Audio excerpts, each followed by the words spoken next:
Thank you for tuning in with your host, Tom Atwater. And this is the story of a man named Deontray Flanagan.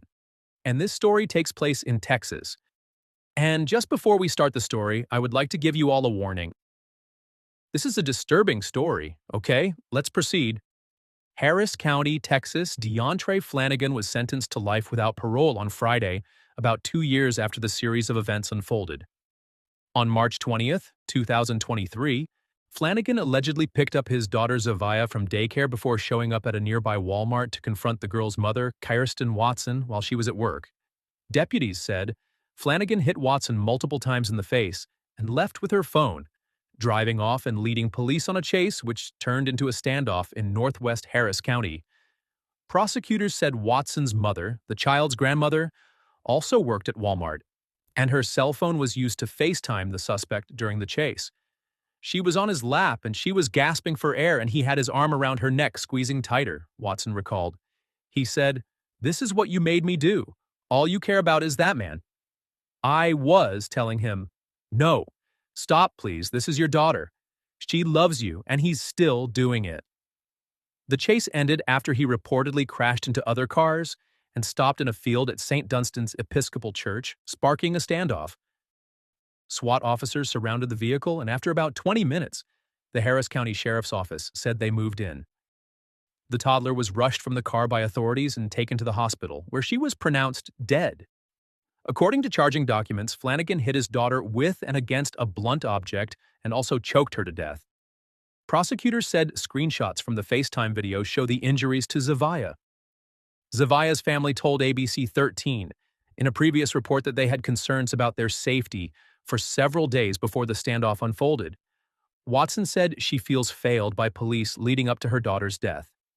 She said she called the police several times just days before the murder, concerned this might happen. Watson added that she and Flanagan had recently broken up.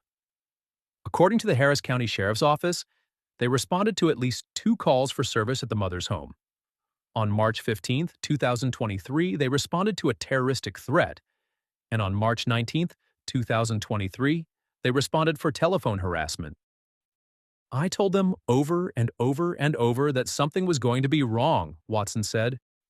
They could have at least tried to find him, but even with his past, no. I said, "Are y'all going to wait until something happens to her?" According to the Sheriff's Office, the responding deputy consulted with the Harris County District Attorney's Office, and it was determined that there was insufficient evidence to support filing a criminal charge at the time.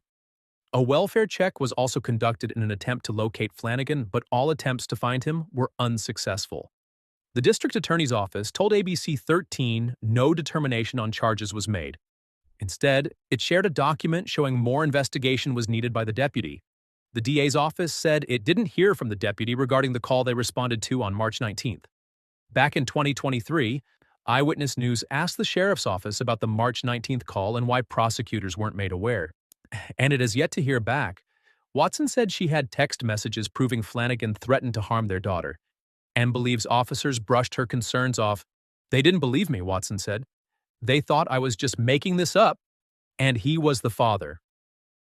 Flanagan's criminal history dates back to 2017. According to court records, he was charged with evading arrest nearly 6 years ago. In 2018, Flanagan was charged with assault, causing bodily injury to a family member and sentenced to 30 days in jail. During the same year, he was also charged with criminal mischief for driving a car into someone's home.